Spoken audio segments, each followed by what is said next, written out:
let's talk a little bit about Putin and his drive through the Ukraine. Apparently now he hopes that he's not going to have to invade Ukraine. He hopes. Oh, well, that's good. And Plus, we're glad we're going to put a stop to this anyway. No, as you know, please. As you know, I'm announcing today, Glenn, harsh new sanctions. Really harsh new sanctions against Dmitry Romanovskiev. He's a Ruski citizen who lives right in Moscow. This is the first sanction we've who is he? Imposed against a Moscow citizen. He lives just 8 miles from Vladimir Putin, Glenn. Right, but that's how close to home we're willing to strike right now. The gloves are officially off. Okay.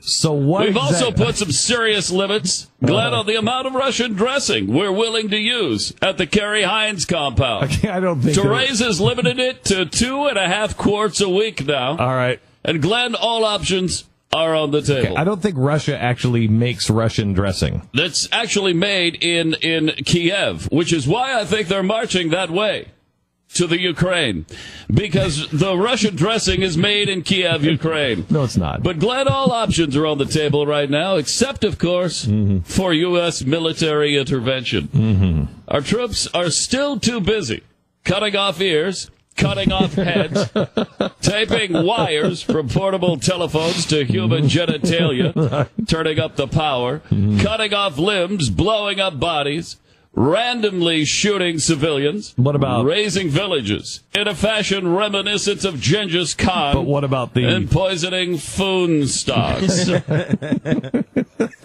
that option is probably off the table right now, but all other options are currently on. Okay. Have you read that the propaganda that is going on now in Russia, according to the Financial Times, he is warning national traitors that have been enlisted by the West to subvert Russia.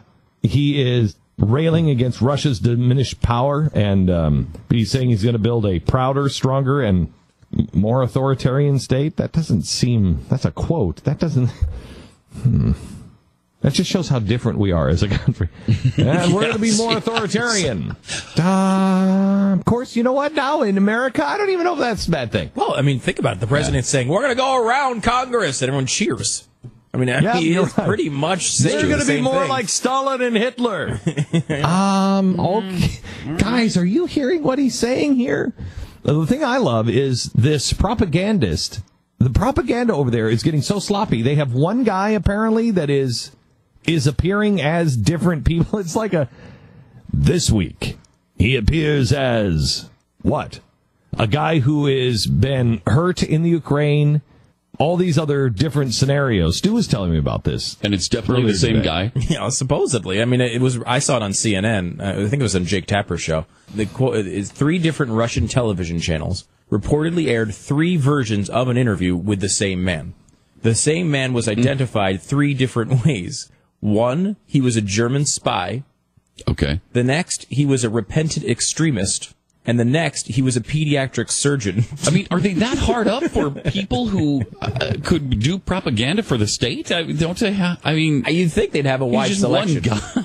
And it's funny too because he's like his face. He looks like he's injured. He's in like a hospital, so he has like the same bandage on his nose in the same place. I mean, it's blatantly the same guy. I mean, I don't know if he's just a multitasker, and he's a repentant extremist, a German spy, and a pediatric surgeon. Very possible. That happens all the time. All the time. What? All the time.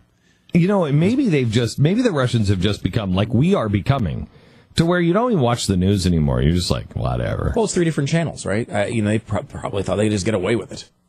Yeah, because people don't watch it anymore. People don't care. They know that it's a lie.